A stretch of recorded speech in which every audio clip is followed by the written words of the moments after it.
Bonjour, je m'appelle Christophe Alix. Je suis le responsable de la communication et des relations presse de la BEI, la Banque européenne d'investissement, la banque publique de l'Union européenne, pour la France. Voilà, je suis en poste à la BEI depuis janvier 2021, c'est-à-dire un petit peu plus d'un an. Après près de 30 ans d'activité dans le journalisme économique. J'ai participé à la session annuelle de l'IHE en 2016.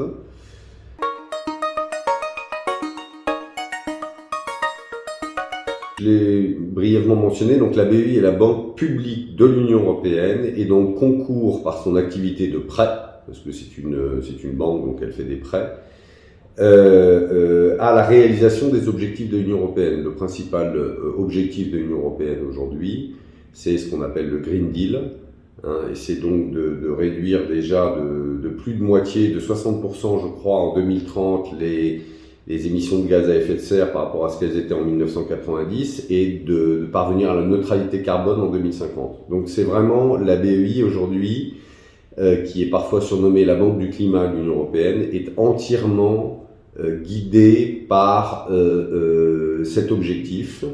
Et donc c'est un bras armé financier de l'Union européenne pour y parvenir en finançant des projets à la fois dans le secteur public auprès des collectivités et dans le secteur privé, et en finançant des projets en direct et de manière indirecte en passant par des fonds d'investissement et des partenaires financiers comme en France la Banque des Territoires ou la Caisse des dépôts.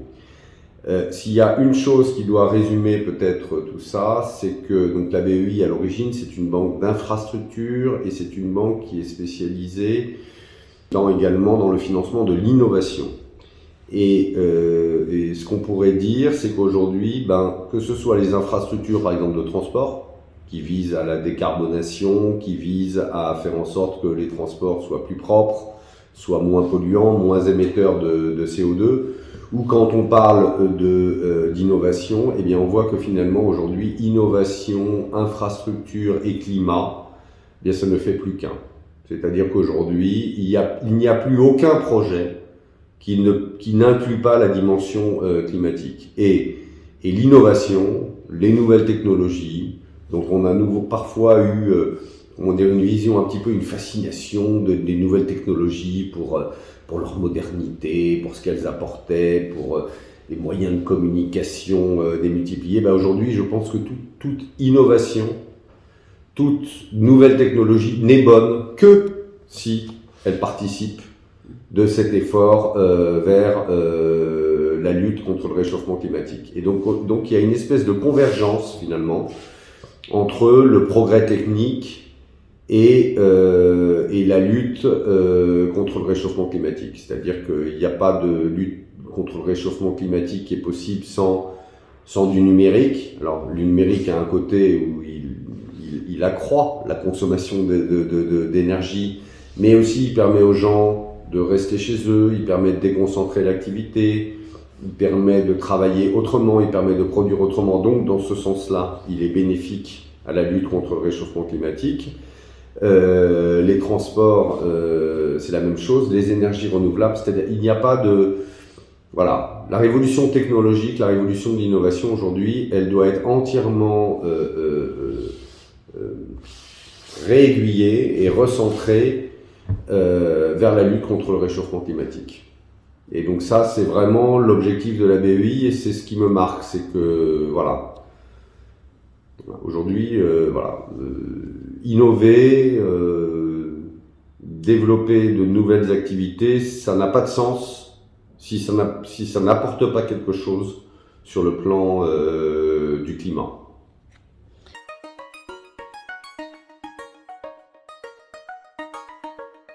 Alors la BEI,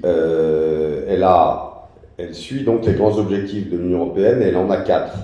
Financer les infrastructures, on l'a dit, financer l'innovation, on l'a dit, financer la transition énergétique, financer l'environnement, financer la lutte contre le réchauffement climatique et financer les PME. Parce que les PME, une immense partie du tissu économique européen. Et donc les PME, elles ont été fortement impactées par la crise sanitaire, et donc la BEI a mis en place un fonds de garantie européen qui a permis, on va pas donner de chiffres, ça sert à rien, mais qui a permis quand même d'apporter un surcroît de financement très important à un très grand nombre de PME en Europe, et notamment en France. Donc la BEI et la crise sanitaire, ça a d'abord été un soutien renforcé aux PME et permettre aux PME de continuer à investir, permettre aux PME d'avoir un accès au crédit, là où le secteur privé éventuellement rendait les choses beaucoup plus difficiles. La deuxième chose, on peut dire, et c'est d'ailleurs le seul domaine où l'innovation de la BEI n'est pas forcément directement liée au climat, la BEI a beaucoup financé des programmes de systèmes de soins, a beaucoup financé des choses dans la santé, parce qu'on s'est rendu compte à l'occasion de la crise sanitaire à quel point les infrastructures de santé et le niveau de la santé et la qualité de la santé étaient vraiment un facteur clé du développement économique des pays. Et puis on a aussi financé beaucoup de biotech, de medtech, donc la santé, les vaccins, la lutte contre le Covid, ça a été un secteur qui est devenu plus important à la BEI. Et comme je vous le dis, c'est le seul secteur où finalement, quand on fait une biotech, eh bien, on n'est pas en train de lutter contre le réchauffement climatique, mais on essaye d'améliorer les systèmes de santé, et on reste en ce sens en accord avec la philosophie de l'accord de Paris, qui dit que quand on finance quelque chose qui n'est pas directement en lien avec le climat, il faut par contre que ça ne nuise pas au climat. Et financer des investissements dans la santé, ça n'est pas forcément directement en relation avec la lutte contre le réchauffement climatique, mais ça ne nuit pas et ça n'aggrave pas le réchauffement climatique. Donc oui, la crise sanitaire a été un vrai changement pour la BEI, à la fois par rapport à un renforcement très fort de l'activité en faveur des PME, ce qui explique d'ailleurs que les crédits apportés par la BEI en France, qui ont été de l'ordre de 14 milliards en 2021, ont autant augmenté, parce que beaucoup sont allés vers les PME. Et puis oui, une attention plus forte au système de santé qui continue. Et puis sur le contexte géopolitique actuel, parmi les très nombreuses missions de la BEI, il y a celle d'aider les pays du pourtour européen, c'est-à-dire des pays qui sont proches des frontières de l'UE. Et donc l'Ukraine, qui depuis longtemps est dans un processus de rapprochement avec l'Europe, et on voit bien les problèmes que ça a pu poser avec la Russie, depuis une dizaine d'années, l'Ukraine a eu beaucoup de soutien de la BEI et d'investissement de la BEI, des systèmes de transport en commun, je crois un métro à Kharkiv, je crois des transports en commun à Kiev, dans le domaine de l'agriculture, dans le domaine de la santé. Il y a eu pas mal d'investissements de la BEI qui se sont développés dans un pays comme l'Ukraine. Et donc aujourd'hui, dans le contexte géopolitique actuel, d'abord la BEI va faire plus demain, en espérant que cette guerre s'arrête le plus vite possible, va faire plus demain pour aider l'Ukraine à se reconstruire économiquement et pour apporter des financements à l'Ukraine. Elle a déjà apporté des financements d'urgence. Et puis aussi beaucoup, en imaginant que la situation qui a été créée par le fait de tous ces gens qui ont changé de pays, qui ont quitté l'Ukraine, d'aider tous les pays et d'aider partout où des réfugiés ukrainiens se sont installés. Et donc d'aider ces pays économiquement à travers des prêts, à des conditions très bonifiées, à des conditions très avantageuses, des prêts sur du très long terme, à amortir ce choc lié à la guerre en Ukraine. Et puis bon, quand on parle aussi d'énergie, eh bien la BEI, c'est la Banque du climat de l'Union européenne. Et donc on voit bien que tout ce qui s'est passé depuis le début de la guerre montre qu'il faut aller beaucoup plus vite et beaucoup plus loin et beaucoup plus fort et accélérer l'indépendance énergétique et le renforcement de l'autonomie énergétique de l'Europe en allant vers un mix énergétique, comme on le dit, qui emploie de plus en plus d'énergie renouvelable, et la BEI finance très très largement les énergies renouvelables et finance très largement la transition énergétique. Donc c'est une invitation à en faire beaucoup plus, plus vite, et aller plus loin donc dans ces investissements énergétiques. Voilà. Par contre, et bon, pour être tout à fait complet, le nucléaire n'est pas forcément un sujet d'accord au niveau européen entre les différents pays, l'Allemagne, la France. Voilà, il y a des pays pro-nucléaire, il y a des pays qui sont moins pour le nucléaire. Donc la BEI évite d'investir dans des infrastructures nucléaires parce que ce n'est pas un sujet consensuel au niveau européen. Et pour qu'un investissement de la BEI ait lieu, eh bien, il faut un accord de l'ensemble de ses actionnaires. Et étant donné que les actionnaires, c'est les 27 pays membres de l'UE, il faut qu'ils soient d'accord entre eux.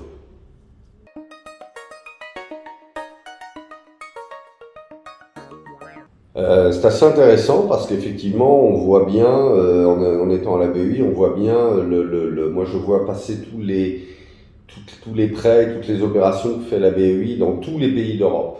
Et donc ça me donne une vision beaucoup plus large des atouts des différentes entreprises européennes, un petit peu partout en Europe.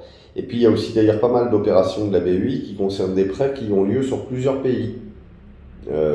Par exemple, on avait fait quelque chose de très important récemment avec ST Microelectronics, qui est une entreprise franco-italienne dans les semi-conducteurs, dans les puces, qui est un des leaders européens du secteur. Et on a fait des choses à la fois en France et en Italie. Et donc je vois bien les aspects un petit peu transversaux et de ce que représente le marché européen. Et puis ce qui me marque, c'est que en fait, on a, en matière de R&D, de recherche et développement, en matière de recherche, en matière de matière grise, eh bien l'Europe n'a absolument rien à envier et peut être très fière de sa situation par rapport aux autres géants mondiaux que sont par exemple les États-Unis ou la Chine.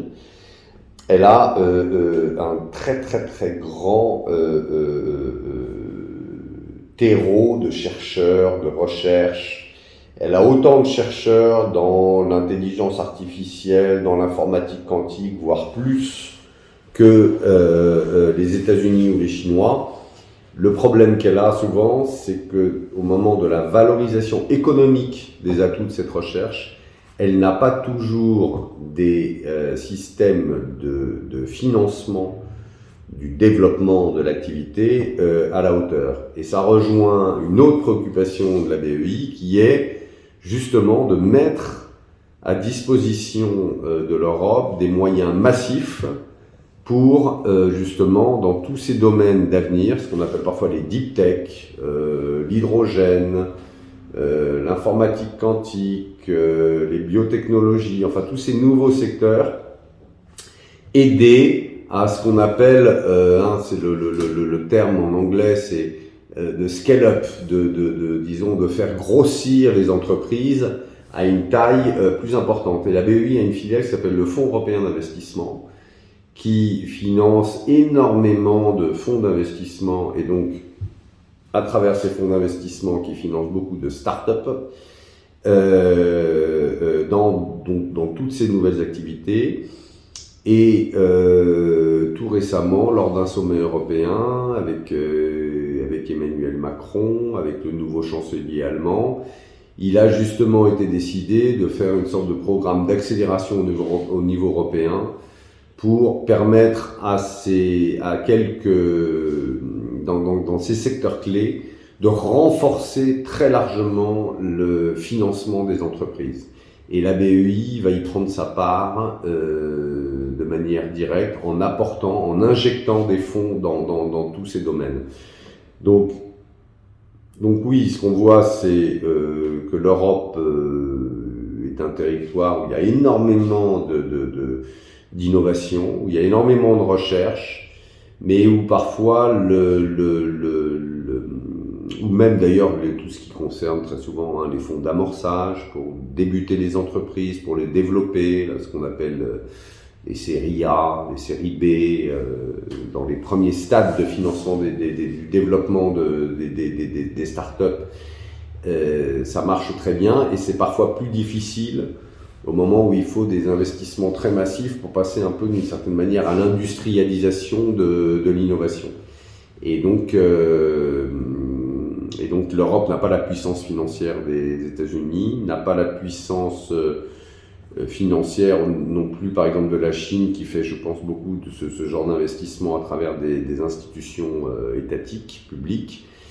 Et donc voilà, donc la BEI va œuvrer à travers notamment le FEI, à travers un certain nombre de programmes, à permettre à l'Europe, disons, de bénéficier de financements plus importants. Parce que ce qui importe à la BEI, c'est le financement de l'innovation et le financement de l'investissement.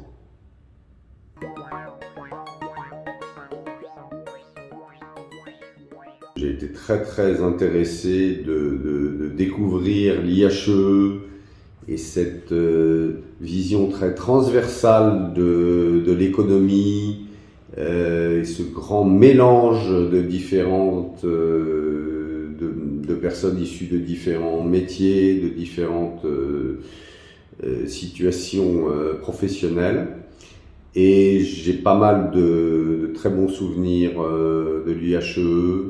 On a fait 2 fantastiques voyages en Inde où les 3/4 de ma promotion ont découvert la question de la pollution parce qu'on était à la fin de l'automne en Inde et qu'il y avait une pollution absolument délirante sur la ville de New Delhi. Et les gens se sont rendus compte à quel point le développement économique pouvait vraiment être problématique et rendre la vie invivable.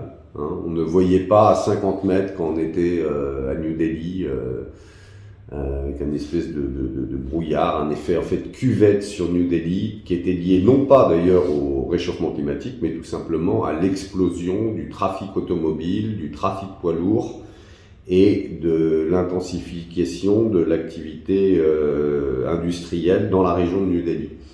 Donc ça avait été très fort. Et puis on était également allé, alors là c'était plus, entre guillemets, beaucoup plus apaisé. On était allé aussi dans la Silicon Valley. On était allé à San Francisco, on avait fait un très beau voyage là-bas. Et puis on avait découvert aussi, on était allé voir une région en reconversion industrielle. On est allé à Manchester, dans le berceau de l'Angleterre industrielle. Enfin bon, ça avait été une très belle année avec des très beaux voyages et des rencontres qui ont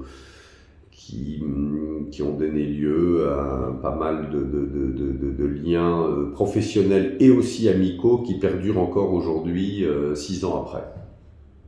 Comme je l'ai dit tout à l'heure en introduction, l'IHE, ça a été pour moi un très grand bol d'air. J'ai adoré ces voyages qu'on a fait, les connaissances, les connaissances que j'ai pu nouer à l'IHE, les gens que j'ai rencontrés, la diversité des profils de l'IHE, et puis le fait de nous mettre un peu tous ensemble, de nous sortir de Paris, de nous sortir de notre train-train et de nous mettre tous ensemble en Inde, dans la Silicon Valley, en Angleterre, mais aussi qu'on est allé visiter les activités de Michelin à Clermont-Ferrand, la recherche et développement de Michelin, on a vu les usines de Michelin.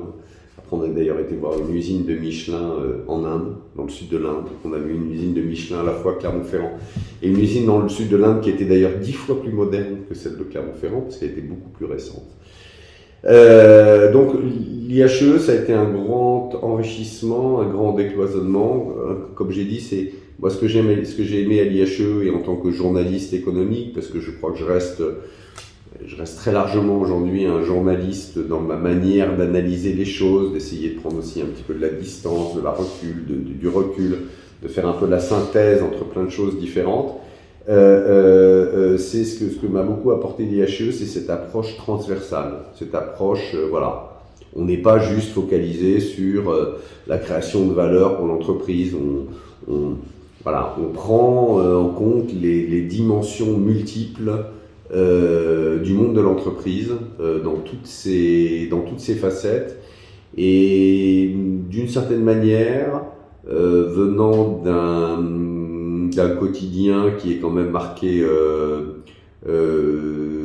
assez à gauche, qui a parfois une certaine défiance de l'entreprise, bah moi ça m'a permis de mieux comprendre, je crois, ce qu'était un petit peu la culture de l'entreprise, la culture des gens qui travaillaient dans les entreprises.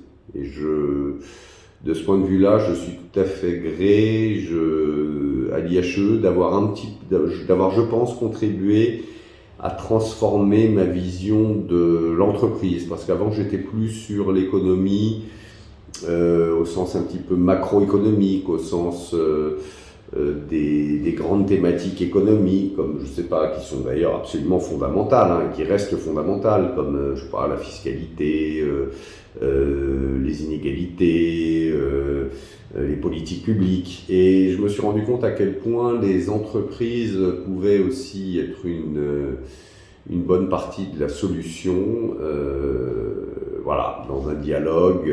Et finalement, toutes les questions qu'on voit aujourd'hui, responsabilité sociale et environnementale des entreprises, qui en 2016 étaient bien sûr déjà là, mais d'une manière un peu plus en germe, un peu plus latente, pas encore aussi affirmée qu'aujourd'hui, ben en fait, voilà,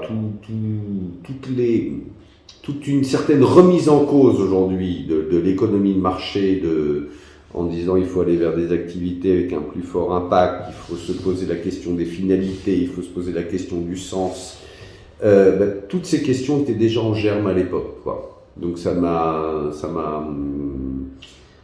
a été très épanouissant sur le plan à la fois intellectuel, professionnel et humain.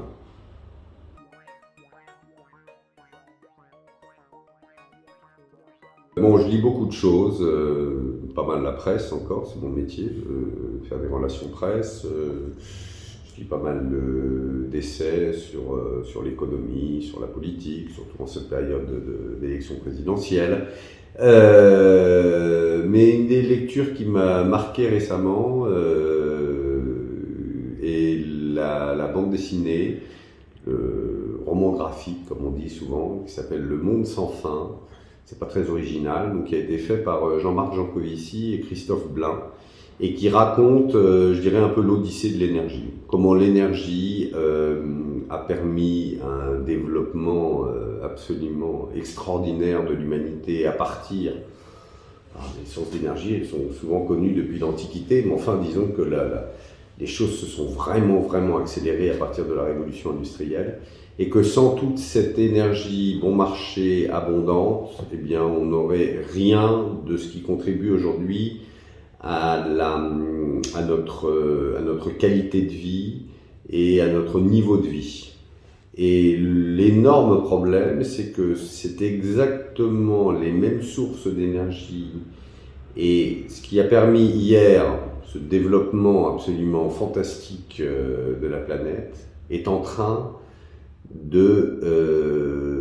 entre guillemets, de la ruiner, c'est-à-dire entre guillemets de rendre invivable la vie sur Terre à cause du réchauffement climatique. Et donc je trouve que cette bande dessinée, ce roman graphique, explique très bien que ce qui a été la cause de ce qui a permis notre développement est aujourd'hui ce qui est en train de menacer la vie sur Terre. Et alors il propose un certain nombre de solutions, la sobriété, une forme de décroissance. J'aime Jancovici parce que il dit que la décroissance, c'est pas forcément un gros mot, et qu'on peut décroître dans une forme de sobriété sans mettre forcément à terre toute l'économie de marché et retourner à la bougie et aux amiches. Et donc voilà, donc le propos de Jancovici, il vulgarise, mais en même temps il garde les choses dans leur complexité. Donc ça, je trouve ça vraiment... Et donc pour ça, on peut regarder des vidéos sur YouTube pour voir tout ce que raconte Jancovici, mais quand on y ajoute le dessin fantastique de Christophe Blain, qui a une manière de mettre ça en image, de le traduire à travers des métaphores, eh bien, on a à la fois quelque chose de très pédagogique, d'une vulgarisation de haut vol, et en même temps de très très ludique, et même vraiment avec un vrai plaisir de lecture, comme on peut l'avoir en regardant un bel album, une belle bande dessinée ou un beau roman graphique. Donc je trouve que ce roman graphique qui a eu un succès absolument colossal, il était sold out pendant des mois au moment de Noël, etc. Il fallait en permanence que l'éditeur le réimprime. Ben, vraiment, je conseille à tout le monde de le lire et de le faire lire à ses enfants. Allez, à partir de l'âge de 12-13 ans, on peut s'atteler au monde sans fin et tout le monde y découvrira quelque chose.